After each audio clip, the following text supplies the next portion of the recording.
রাজধানীর সোহরাওয়ার্দী উদ্যানে জামায়াতে ইসলামীর জাতীয় মহাসমাবেশ আজ দুপুরেই মূল আয়োজন শুরুর কথা থাকলেও ভোর থেকে কর্মীদের ঢল নেমেছে সেখানে। সকাল থেকেই মিছিল নিয়ে বিভিন্ন জেলা থেকে সোহরাওয়ার্দী উদ্যানে জড়ো হতে থাকেন নেতাকর্মীরা। অনেকেই রাত থেকে সেখানে অবস্থান নেন। দলটির আমির ডাক্তার শফিকুর রহমান সমাবেশের সভাপতিত্ব করবেন। এই মহাসমাবেশে পিআর পদ্ধতিতে নির্বাচন, লেভেল প্লেইং ফিল্ড সহ বিচার ও রাজনৈতিক সংস্কারের দাবি জানাবে জামায়াতে ইসলাম। জামায়াত ছাড়াও সমমনা বিভিন্ন রাজনৈতিক দলের নেতারাও এতে অংশগ্রহণের কথা রয়েছে। এর আগে জামায়াত কখনো সোহরাওয়ার্দী উদ্যানে দলীয়ভাবে এমন সমাবেশ করেনি। এককভাবে এটি দলটির প্রথম জাতীয় সমাবেশ। এর আগে বিএনপির সঙ্গে জোটে থাকার সময় কিছু সমাবেশে যৌথ অংশগ্রহণ করেছিল। এদিকে জামায়াতের এই মহাসমাবেশ কেন্দ্র করে সকাল থেকে দেশের বিভিন্ন প্রান্ত থেকে রাজধানীর সোহরাওয়ার্দী উদ্যানে এসে জড়ো হতে শুরু করেছে নেতাকর্মীরা।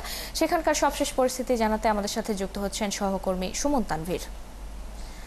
তানভীর, পরিস্থিতি কেমন দেখছেন এবং দেশের কোন কোন জেলা থেকে নেতাকর্মীরা এসেছেন, তারা কি বলছেন, কি কি দাবি করেছেন তারা?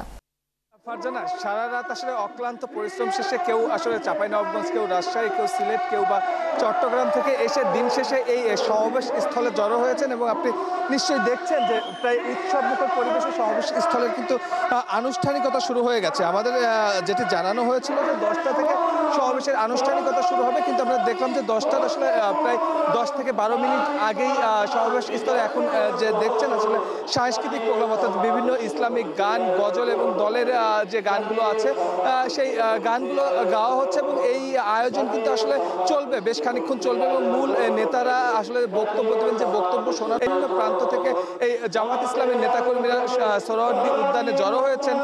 সেই ফন্টটি আসতে কিন্তু এখনো অনেক দেরি, অর্থাৎ 2টার পরে। আপনি জানেন প্রায় 31 ডিগ্রি সেলসিয়াস তাপমাত্রা আজকে আসলে বিরাজ করছে। সেই 31 ডিগ্রি সেলসিয়াস তাপমাত্রায় এই সোহরাওয়ার্দী উদ্যানের প্রায় এক অংশ না, প্রায় পুরোটাই ভরে গেছে। এখন আমরা রাস্তায় বিভিন্ন প্রান্তে দিয়ে যখন সকাল থেকে ছিলাম, আমরা দেখছিলাম যে মানুষজন কিন্তু আসছে এবং বিভিন্ন পয়েন্টে বিভিন্ন জেলা থেকে যে বাসগুলো আসছে সেখানে এসে দাঁড়াচ্ছে এবং সেখানে জামাত ইসলামের ভলেন্টিয়ারের পাশাপাশি আইনশৃঙ্খলা বাহিনীর সদস্যরা আছেন এবং সেখান থেকে তারা হেঁটে হেঁটে এই সোহরাওয়ার্দী উদ্যান পর্যন্ত কিন্তু তারা আসছেন। এর আগেই কিন্তু আসলে জামাতের কেন্দ্রীয় নেতা আছেন, শীর্ষস্থানীয় নেতা আছেন, তারা কিন্তু তাদের জায়গা থেকে বলেছেন প্রায় 10 লাখ মানুষের সমাগম করবে তারা আজকের এই সমাবেশে। এবং আপনাকে বলে রাখতে চাই যে সোহরাওয়ার্দী উদ্যানে জামাত ইসলামের কিন্তু এটি কোনো মহাসমাবেশ কিংবা এটি কোনো আসলে প্রোগ্রাম, সেই প্রোগ্রামকে ঘিরে যেমন প্রত্যাশা আছে এখানে যারা এসেছেন নেতাকর্মীরা, সেই সমাবেশ ঘিরে কিন্তু লোক সমাগমেরও একটি বড় প্রত্যাশা রাখেন আসলে শীর্ষস্থানীয় যারা নেতা আছেন তারা তাদের যে দাবি দাওয়াগুলো আসলে তুলে ধরেছেন। বিশেষ করে সামনে নির্বাচন উপলক্ষে লেভেল প্লেইং ফিল্ডের কথা যেমন বলছেন, সেই সঙ্গে কিন্তু তারা পিআর পদ্ধতিতে নির্বাচনের কথা বলছেন। যারা এখানে আসলে এসেছেন তাদের কিন্তু বেশিরভাগ কিন্তু আমাদের এমন কথা তাদের জায়গা থেকে বলেছেন। বিভিন্ন জন বিভিন্ন জায়গা থেকে আসলে টি শার্ট পরে তারা তাদের মতো ঐক্যবদ্ধভাবে এসেছেন। আমরা একটু কথা বলি তাদের সঙ্গে, একটু বলবেন। অনেক আয়োজন, অনেক প্রস্তুতি নিয়ে মনে হচ্ছে আসা হয়েছে।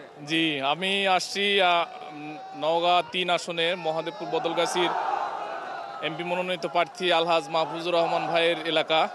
আপনাদের কি দাবি দেওয়া, কি প্রত্যাশা নিয়ে এই ঢাকাতে আমরা এই জাতীয় সমাবেশে আসছি মূলত 60টি দাবি নিয়ে এসেছি। তার মধ্যে 1 নম্বর দাবি রয়েছে আমাদের যে সামনে জাতীয় নির্বাচন হবে, এই জাতীয় নির্বাচনের লেভেল প্লেইং ফিল্ড আমরা পরিবেশ চাচ্ছি।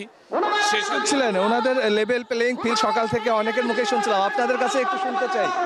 আজকে এই যে কষ্ট করছেন, আপনাদের একটা প্রত্যাশা আছে, সেই প্রত্যাশাটা কি আছে? আমাদের প্রত্যাশাটা হলো 7টা দাবি যেন এই দেশে পূরণ হয়। 7টা দাবি যেন বাংলাদেশে যেন পূরণ হয়। বাংলাদেশের জনগণ যে ভোট দিতে পারেনি, সেই ভোটটা যেন আবার তাদের দাবিটা যেন ফিরে আসে, সবাই যেন সুন্দরভাবে সুস্থভাবে ভোট দেয়, এই আশা প্রত্যাশা আমরা। কি ভোটের পরিবেশ মাঠে দেখছেন না? আমরা এখনো দেখছি না যে ভোটের পরিবেশ এখনো দেখছি না, কারণ সেই ফ্যাসিস্টটা আবারও এখানে হানা দিচ্ছে বাংলাদেশ। আপনি শুনছিলেন নেতাকর্মীরা যারা দূর দূরান্ত থেকে বিভিন্ন প্রান্ত থেকে এসেছেন, একটু তাদের সঙ্গে কথা বলি আমরা। আপনিও মনে হয় যে নওগাঁ থেকে একটি বড় গ্রুপ এসে, একটু দাঁড়াবেন, আমরা একটু কথা বলি। আপনারা তো নওগাঁ থেকে মনে হয় আসছেন, নওগাঁতে আপনাদের নির্বাচনী আসনে কি আপনারা ভোটের পরিবেশ দেখছেন? আপনাদের শীর্ষস্থানীয় নেতারা বলছেন ভোটের পরিবেশ নিয়ে তাদের ভিতরে সংশয় আছে। জি, আমাদের এলাকায় খুব ভালো পজিশনে আছে।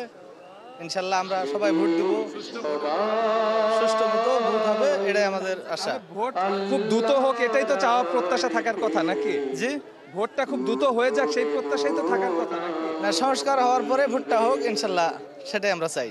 আমরা আরো কিছু যারা নেতাকর্মীরা এসেছেন দূর দূরান্ত থেকে, আপনি জানেন যে গতকাল রাত থেকে নেতাকর্মীরা কিন্তু এই সোহরাওয়ার্দী উদ্যানে কিন্তু আসলে এসে জড়ো হয়েছেন এবং তারা তাদের কষ্ট করে যে আসা এবং সেই আসার পরে যে এই যে উৎসবমুখর পরিবেশে প্রোগ্রামটি শুরু হয়েছে, তারা কিন্তু এখন বেশ উৎফুল্ল। আমরা আরেকজন কর্মীর সঙ্গে একটু কথা বলতে চাই।